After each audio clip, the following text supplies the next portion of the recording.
Saya Rahayu Saraswati Joyo Hadikusumo, anggota DPR RI fraksi Partai Gerindra dari Dapil Jakarta 3, saat ini juga menjabat sebagai Wakil Ketua Komisi 7 di DPR RI periode 2024-2029. Namun seperti tadi yang disampaikan oleh Bapak Ketua Komisi, saya hadir pada hari ini bukan hanya sebagai anggota DPR RI yang mewakili rakyat Indonesia, tapi juga saya hadir di sini sebagai Ketua Jaringan Nasional Anti Tindak Pidana Perdagangan Orang yang sudah diinisiatif didirikan pada saat saya masih menjabat sebagai anggota DPR RI periode 2014-2019 di tahun 2018. Sekarang kami sudah memiliki 30 anggota organisasi, NGOs, civil societies, dan juga individu-individu yang fokus untuk melawan perdagangan orang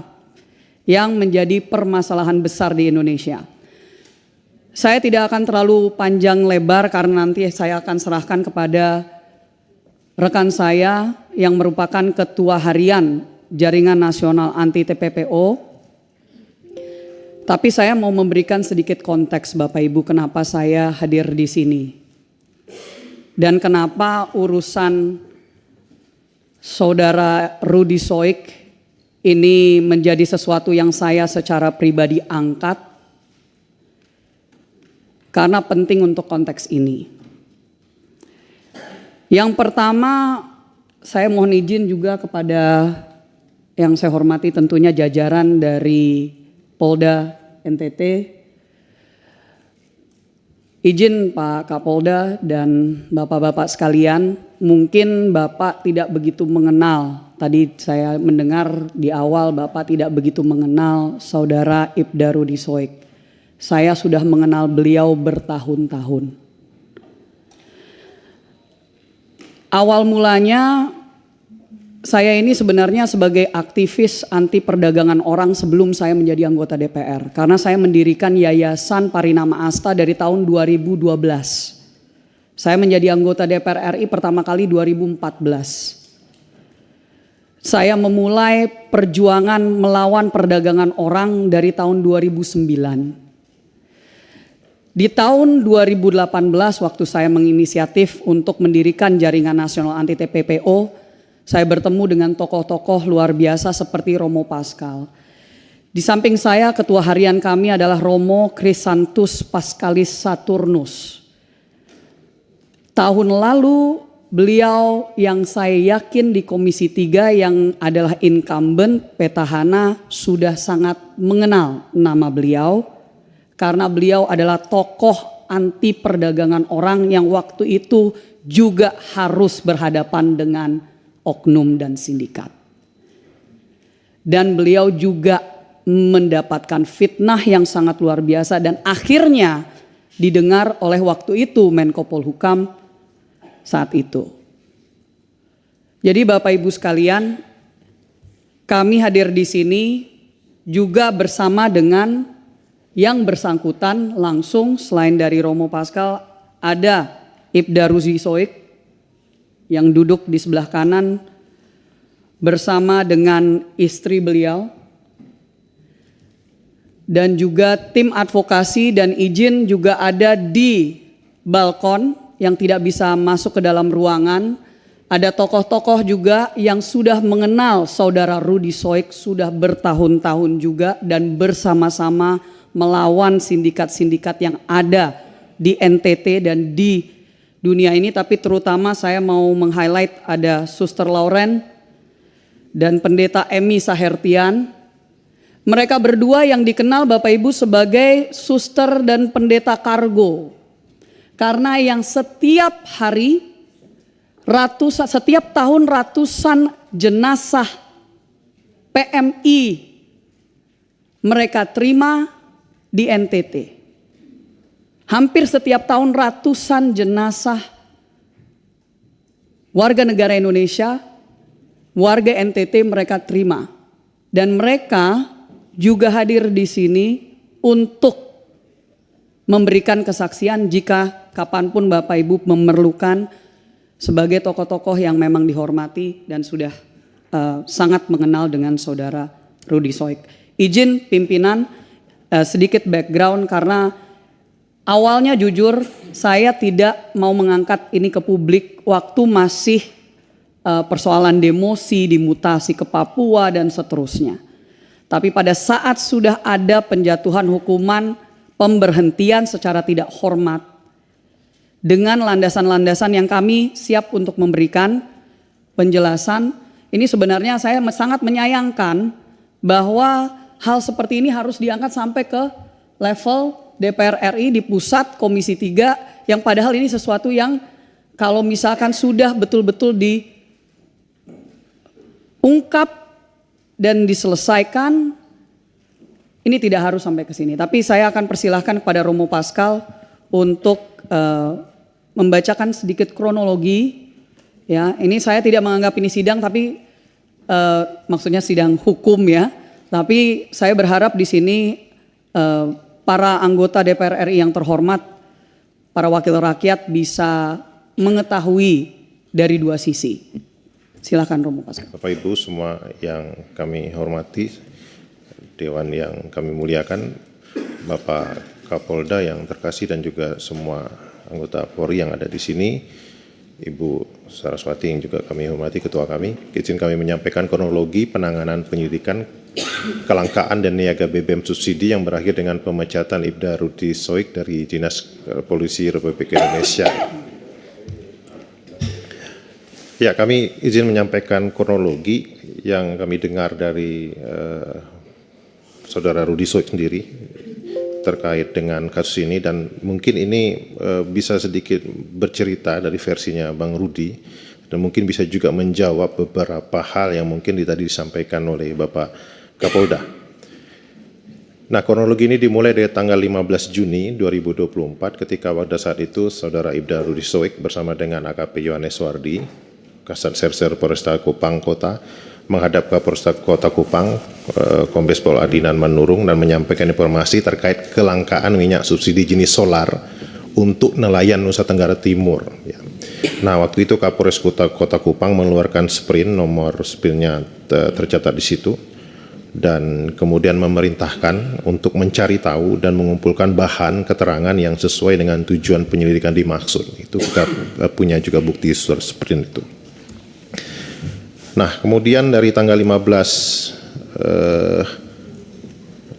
Juni lalu berlanjut ke tanggal 22 Juni 2024. Waktu itu sekitar pukul 16, saudara Rudy Soik menurut pengakuan beliau didatangi di rumahnya oleh oknum aparat bernama Ida Ikram, anggota kriminal khusus Kepolisian Daerah Nusa Tenggara Timur, Krimsus Polda NTT, yang berdinas pada Subdit 4 yang menangani kejahatan BBM, dan beliau menyampaikan dalam percakapan kepada Bang Rudy, saudara Rudy waktu itu, jika abang mengungkap kelangkaan bahan bakar minyak BBM di Kota Kupang, maka akan berdampak kepada Krimsus Polda NTT. Lalu sekira pukul 18 WITA, saudara Rudy Soik bersama dengan AKP Yohanes Wardi menghadap Kapolresta Kombes Pol Adinan Manurung di Bandara Udara El Tari Kupang dan menyampaikan informasi terkait kedatangan anggota tadi, dan oleh Kapolresta menyampaikan kepada saudara Rudy bahwa saudara Rud tindak lanjuti penyelidikan, jika Direktur di Krimsus menghubungi itu urusan saya untuk menjelaskan, kamu tegak lurus. Nah, oleh karena itu kemudian pada kurang lebih 52 menit kemudian, saudara Rudy Soik memberikan perintah kepada jajaran Jatantras Polres Kupang Kota dalam grup WA dengan kata, Kapolresta perintahkan untuk ratakan BBM ilegal dalam kota Kupang. Nah, lanjut tanggal 24 Juni 2024, lalu ada sprint tugas diajukan karena ada beberapa personel yang mutasi, tadi Polda juga sempat menyinggung itu. Lalu sekitar jam 21.22 WITA, saudara Rudy Soik memberikan perintah lewat WA grup Jatantras. Ini ada semua screenshotnya, semua kita siapkan, yang mana dalam surat menegaskan bahwa nama-nama dalam surat perintah tugas itu untuk esok bergerak dengan saudara Rudy Soik untuk menyikat semua minyak ilegal dimanapun harus ditangkap, siapapun mafianya ditangkap, kurang lebih seperti itu.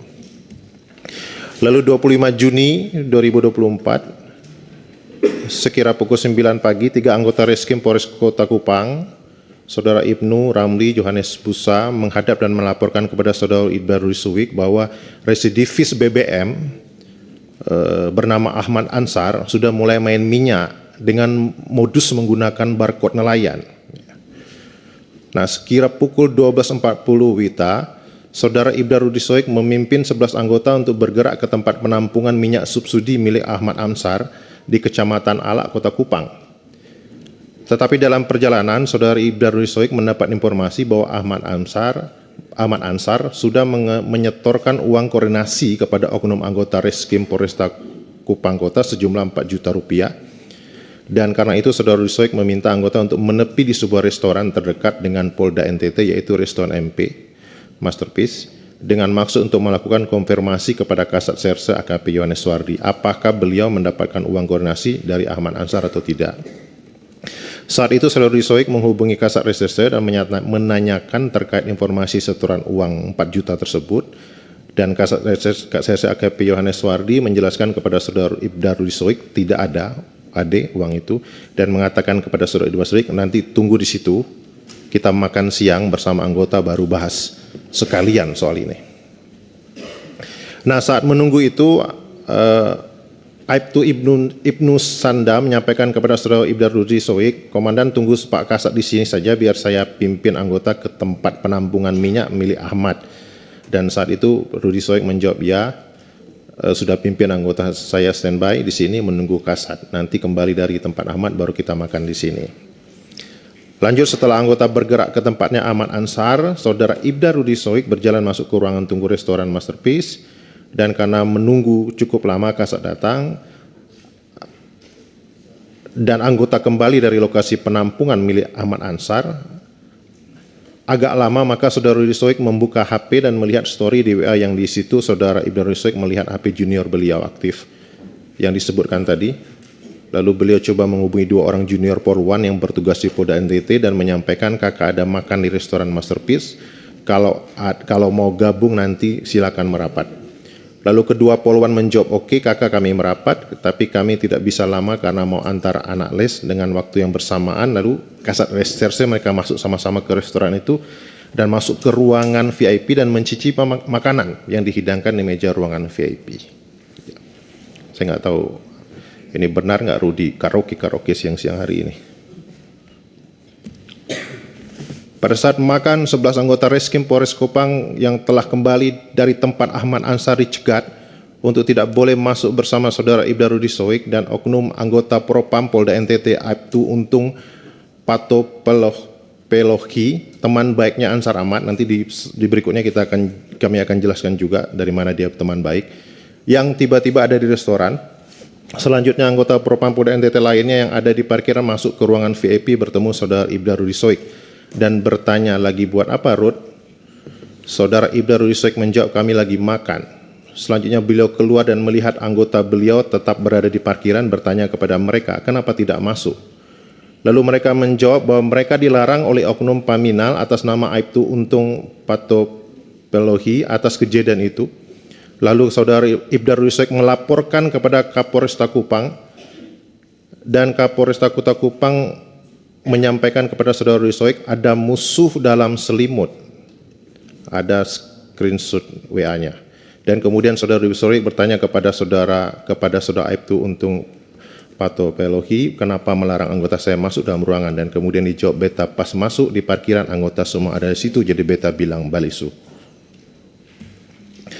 26 Juni 2024, Saudara Ibda Rudi Suwik melakukan pengecekan terkait perizinan penampungan minyak milik Ansar Ahmad pada salah satu oknum dinas perikanan pada saat itu, dan Ibda Rudi Suwik mendapatkan informasi terkait nama Lau Aguan, seorang pengusaha kelahiran Cilacap yang memiliki lebih dari 6 kapal penangkap ikan yang diberikan rekomendasi oleh Dinas Perikanan dan Kelautan Provinsi NTT sebagai pengguna minyak subsidi jenis solar. Lalu kemudian Saudara Ibda Rudi Suwik mencoba mencari informasi mengenai cara menggunakan barcode pada BBM subsidi, dan beliau peroleh adalah pada saat pengisian BBM subsidi semua orang wajib memiliki barcode atas nama sendiri, apalagi pengisian BBM yang kapasitasnya besar.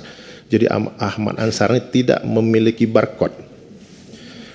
Selanjutnya dalam proses penyelidikan, Saudara Ibda Rudi Soik juga mendapatkan informasi bahwa ada anggotanya melakukan pengawalan pembelian minyak subsidi oleh Saudara Ahmad Ansar. Sejak tanggal 15 Juni 2024, oknum anggota tersebut yang merupakan anggota Polres Kota Kupang yang juga merupakan booster atas nama Muhammad Kalumba telah menerima setoran dari Ahmad 4 juta rupiah yang kemudian terkonfirmasi melalui pengakuan Bribka Muhammad Kalumba kepada Saudara Ibda Rudi Soik bahwa yang dia terima adalah uang sebesar 3.800.000 rupiah. 27 Juni, Saudara Ibda Rudi Soik bersama anggota Jasa Trans Polres Kota Kupang melanjutkan penyelidikan yang mendatangi rumah Ahmad Ansar.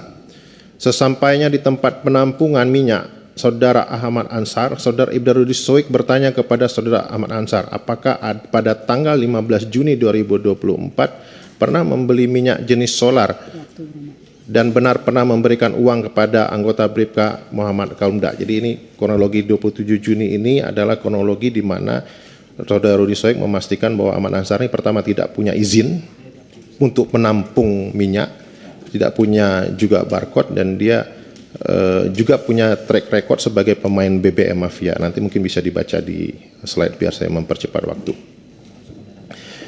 Ya, kami mungkin karena waktu izin pimpinan kami langsung ke kesimpulan paparan. Pertama, kami ngerasa teman-teman jaringan Jarnas dan juga teman-teman di NTT melihat adanya skenario kriminalisasi terhadap Ibda Rudi Soik secara terstruktur, masif, dan sistematis oleh oknum polisi yang mengatasnamakan Polda NTT untuk menghentikan langkahnya dalam mengungkap kejahatan penyeludupan BBM bersubsidi yang diperuntukkan bagi rakyat kecil.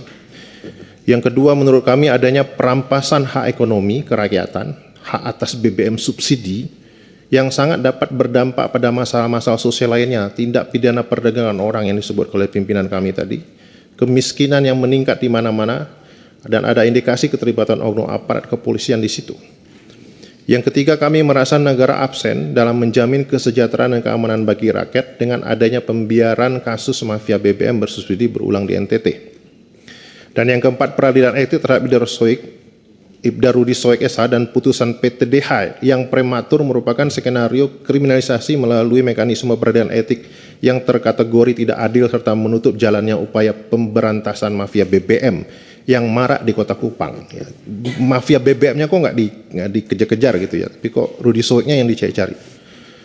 Dari cara dan pelakuan Polda NTT terhadap Ibda Rudi Soik SH telah mengancam human security keluarganya, ya, ini memata-matai lokasi pemukiman dengan menggunakan drone, penjemputan paksa di rumah pribadi yang menimbulkan trauma pada anaknya, pada istrinya yang juga dicegat di tengah jalan, orang tua, mertua intimidasi secara sengaja terhadap istri oleh pejabat Polda NTT dengan cara membututi, menghentikan, dan memeriksa dokumen berkendara secara paksa dengan tanpa menunjukkan dasar aktivitas tersebut. Ada bukti video yang kita sudah lihat juga mungkin.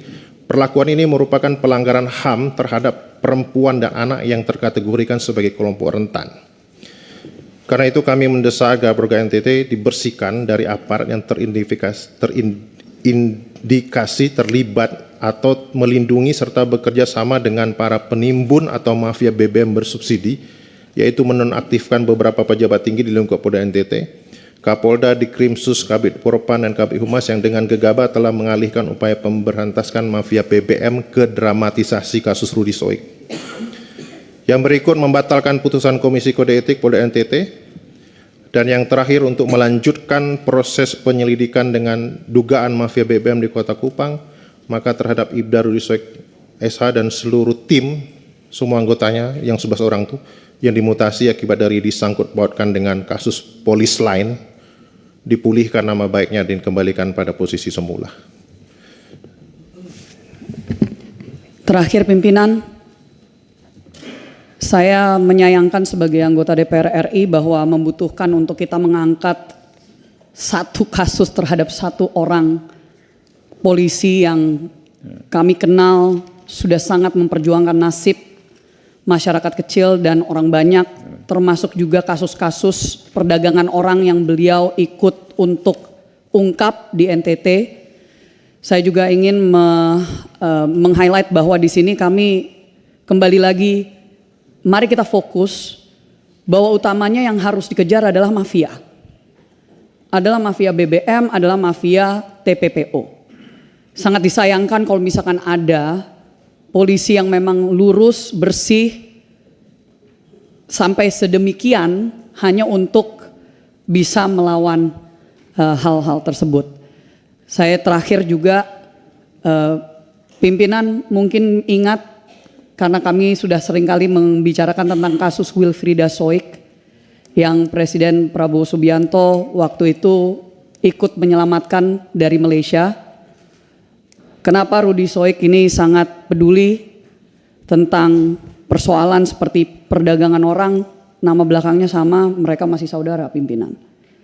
Jadi itulah kenapa kami akhirnya waktu dulu itu bisa bertemu, dan itu kenapa kami mengenal beliau baik dan mohon untuk ini bisa dikembalikan ke jalurnya, yaitu mari kita fokus untuk memberantas mafia BBM.